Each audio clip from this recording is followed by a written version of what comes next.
Hello guys, welcome to the channel. Here analysis have no end. एक बार इस video को पूरी तरीके से देखना, शायद आपको कुछ नए तरीके की चीज़ें सीखने को मिल जाएं। कैसे एनालिसिस हम बिना किसी इंडिकेटर की मदद के और इजीली तरीके से प्राइस के थ्रू कर सकते हैं। एक बार इसको पूरे कंप्लीट ढंग से देखना। और हाँ, प्रीवियस वीडियो के अकॉर्डिंगली भी चीज़ें देखना। इसमें मैंने साफ कहा था कि अगर बाइंग हमें करनी है 25,000, सॉरी थोड़ा सा ऊपर लग गया, 25,000 यहाँ पे इंपॉर्टेंट है। इसके ऊपर जब मार्केट प्राइस एक्शन बनाना प्रीफर करेगा उस टाइम पे मैं प्रीफर करूँगा। बट ऑलरेडी ये मार्केट गैप अप खुला, गैप फिलिंग का एक अटैम्प्ट दिखाया। मैंने कहा था यहाँ पे वॉलेटिलिटी ज़्यादा रहेगी, ठीक है। उसके बाद ऊपर की तरफ को जाना स्टार्ट किया, बट यहाँ पर कुछ इतना क्रूशियल इंपॉर्टेंट हुआ नहीं, क्योंकि ऑलरेडी यहाँ पर बाइंग जा चुकी थी। ऐसा मैं क्यों कह रहा हूँ जा चुकी से, मेरा क्या मतलब था, तो आप कैंडल्स काउंट करो, 1 2 3 4 5 6 7, 7 कैंडल्स ग्रीन बन गए, तो एक कैंडल रेड बनने का प्रोबेबिलिटी, क्योंकि trading is all about probability के हिसाब से अगर आप देखोगे, 7 अगर ग्रीन कैंडल्स बायर्स की बन चुकी हैं तो एक ना एक सेलिंग कैंडल बनना चांसेस पूरा का पूरा है। तो यही यहाँ पे हुआ था और उसके बाद मार्केट कुछ खासा मूव नहीं किया। अभी एंड आवर में कुछ जाके एक वॉलेटिलिटी रेंज में अभी क्लोज हुआ है। तो हम सिंपल रखेंगे चीज़ों को। अगर मार्केट स्टिल इसके नीचे क्रॉस करना स्टार्ट करता है तो हम एक बार ट्राई करेंगे कि ये सेलिंग की तरफ को आता है। मान लो फ्लैट खुलता है इसी रेंज के आसपास और नीचे आना स्टार्ट करता है तो हम सेल कर सकते हैं। हम टारगेट करेंगे ये गैप को और चांसेस हैं कि ये गैप होल्ड ना करे और मार्केट हमें और नीचे देखने को मिल जाए 24,800 वगैरह के रीजन में। अगर इन दिस केस हम बात करें क्या हमें बाइंग यहाँ पे करनी चाहिए, बाइंग के बजाय मैं प्रीफर ये करूँगा कि अगर कोई बाय करना चाह रहा है तो एक बार जैसे मान लीजिए कल यहाँ पे मार्केट गैप अप ओपन होता है, ठीक है। In this case gap up open होता है तो चांसेस ज़्यादा अच्छे रहेंगे कि स्ट्रैंगल बनाना शुरू कर दो, ठीक है। यहाँ पे थोड़ा सा हो सकता है कि ये रेंज एक वॉलेटिलिटी की तरह निकलती जाए, बट स्टिल इसका इनिशियल मोमेंटम काफ़ी इंपॉर्टेंट रहता है। क्या ये गैप फिल, अगर गैप ओपन हो रहा है, गैप फिल आ रहा है, गैप फिल आने के बाद कितना अच्छा सपोर्ट यहाँ पे आ रहा है। अगर यहाँ पे सपोर्ट आता है, बाय मैं स्टिल प्रीफर नहीं करूँगा, बट अगर प्राइस एक्शन शिफ्ट होता है तो फिर मैं वही बोलूँगा कि पुट शॉर्ट कर सकते हो और उसके बाद स्ट्रैंगल टाइप में अगर आपको बनाना है बना लो, नहीं तो अवॉइड करो, कुछ नहीं होता। एक दिन अगर चला भी गया कोई दिक्कत की बात नहीं है। गैप डाउन अगर यहाँ पर खुलता है तो स्टिल ये नेगेटिव सिनारियो है, ठीक है। यहाँ पर सेलर्स क्या करेंगे, जितने भी लोगों ने ये सेल किया होगा वेट कर रहे होंगे, जितनों ने भी ये रैली मिस किया होगा कि एक बार ये लो क्रॉस करे और हम दोबारा सेल करें और एक प्राइस एक्शन कंप्लीट हो जाएगा। हमें 15 मिनट में एक एम पैटर्न टाइप देखने को मिलेगा जो कि सेलिंग के लिए बहुत ज़्यादा क्रूशियल होता है ये एम पैटर्न, ठीक है। चांसेस फेल के भी होते हैं, it is all about probability, but हम हायर साइड को ज़्यादा चांसेस देखेंगे कि मतलब कौन सा ज़्यादा अच्छा है। क्या यहाँ पर ब्रेक होना सेलिंग की तरफ को अच्छा इसको बना रहा है, नीचे हमें टारगेट दिख रहा है, तो क्यों नहीं एक रिस्क लिया जाए जिसमें छोटा स्टॉप लॉस मिले।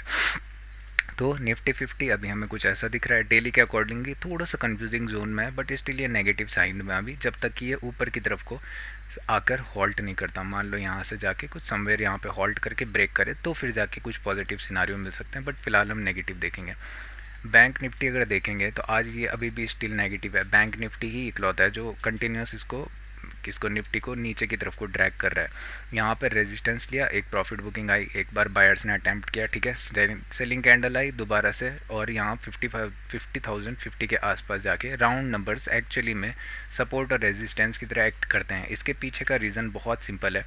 अगर मैंने यहाँ टॉप पे कहीं सेल किया है, लेट्स सी इसी कैंडल पे मैं बैठा हूँ, तो मेरा जो टारगेट होगा ना, लॉजिकली बताऊँ तो या तो सपोर्ट रेजिस्टेंस होगा या मैं राउंड नंबर प्रीफर करूँगा। और ये सबसे बढ़िया है राउंड नंबर 55,000। एक होता है ना मतलब 54, 54, 53 और एक तरफ 55 यानी ऑड के हिसाब से देखेंगे तो ये काफ़ी इंपॉर्टेंट होते हैं। 50, 55, 60 ये सब, इसमें से अभी इंपॉर्टेंट लेवल ये है, अगर इसके नीचे क्लोजिंग देना स्टार्ट करता है तो मार्केट अपकमिंग टाइप में हमें नीचे नेगेटिव देखने को मिल सकता है। करंट सिनारियो में अभी भी ये नेगेटिव है। अगर ये लोज को क्रॉस करता है, सेलिंग आई है, पॉज हो चुका है, एक बार और हमें एग्रेसिव सेलिंग देखने को मिल सकती है। बढ़िया तब होगा जब लो क्रॉस करे, हम डायरेक्टली सेल कर सकते हैं। प्रेफरेबल आराम से रहेगा जब भी लो क्रॉस होगा। इसके अलावा कुछ भी नहीं है। बायर्स अभी होल्ड नहीं कर रहे हैं। हाँ, अगर ये लेवल अगर होल्ड करनी होती, मैं इसके पीछे की एक वजह बताता हूँ। अगर यहाँ पे आपको लग रहा होगा कि ये यहाँ पे क्या बनने वाला है, एक बेस बनने वाला है टेम्प्रेरी, एक्चुअली में इसको रेंज बनना चाहिए, ठीक है। रेंज काफ़ी टाइम तक ब्रेक ना होके ऊपर की तरफ को जानी चाहिए। 3 केसेस यहाँ पे रिवर्सल के हो सकते थे। ऐसा कैंडल बन चुका था, ठीक है, या तो यहाँ पे गैप अप खुलता, उसके बाद थोड़ा ऊपर जाके वेट करना स्टार्ट करता, ठीक है, या तो यहाँ पे कुछ डब्ल्यू टाइप का प्राइस एक्शन हमें दिखता और दोबारा हमें ये लेवल देखने को मिल जाती। बट स्टिल हमारे पास रेजिस्टेंस पॉइंट अभी भी है। अगर यहाँ कहीं गैप अप खुलता है तो हमारे लिए एक वॉलेटाइल रेंज हमें दिख गई है, जैसे मैंने बता दिया। यहाँ पे दोबारा स्ट्रैंगल टाइप बना सकते हैं, नीचे तरफ को पुट शॉट और ऊपर की तरफ को कॉल शॉट कर सकते हैं।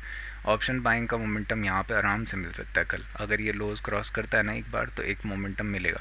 गैप डाउन अगर इन दिस केस खुला तो काफ़ी लोग सेल करके गए होंगे, ठीक है। यहाँ पे बायर्स अटेम्प्ट कर चुके हैं, कल चांसेस हैं कि बायर्स यहाँ पे ना आए, ठीक है। हो सकता है कि आए मतलब ऊपर उठाने के लिए ना आए और सेलर्स इसको जाके प्रॉफिट बुक करें, और उसके बाद हो सकता है कि यहाँ पे वॉलेटाइल रहे या डाउनवर्ड रहे। In this case both cases में कॉल शॉट ज़्यादा प्रीफरेबल रहेगा, ठीक है। आप सी शॉर्ट कर सकते हो तो काफ़ी अच्छा रहेगा।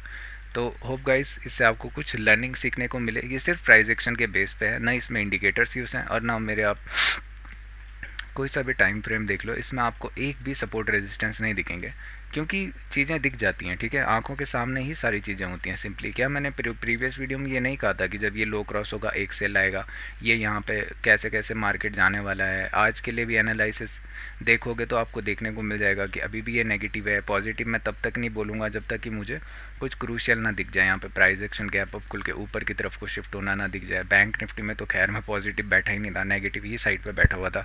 क्या यहाँ पे जब देखेंगे इस प्राइस एक्शन की बात करते हैं, यहाँ पर सबसे ईजीएस्ट ट्रेड मैंने बता रखा था, ठीक है। यहाँ पे कि जब भी ये लो क्रॉस करेगा ना, मैं अटेम्प्ट करूँगा ये गैप फिलिंग का, और हो सके तो थोड़ा और नीचे जाऊँगा। तो प्राइस समझो, प्राइस ही नॉर्मल है, इंडिकेटर बाद में कैच ऑन करते हैं, ठीक है। आप सोचते होंगे कि इंडिकेटर्स ज़्यादा ईजी हैं, मैंने यहाँ पे EMA लगा दिया और मैं इसके अकॉर्डिंग करूँगा।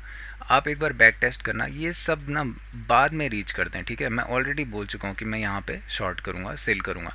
ये कैंडल क्लोज होने का वेट करोगे, प्रीवियस एनालिसिस जाके देखना 22 का, मैंने यहाँ पे कहा था कि 5 मिनट का अगर एक कैंडल मुझे क्लोज मिलता है या 1-2-3 मिनट कुछ नीचे दिखता है तो मैं आराम से शॉर्ट करना प्रीफर करूँगा और यहाँ तक होल्ड करूँगा।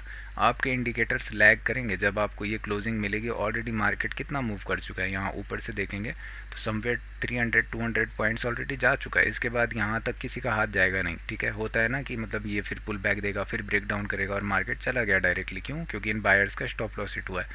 तो होप गाइज इससे कुछ सीखने को मिले, आराम से अपना ट्रेड कीजिए और ध्यान से कीजिए। तो have a nice trading session, have a nice night, good night, take care and welcome to the channel. Here analysis has no and.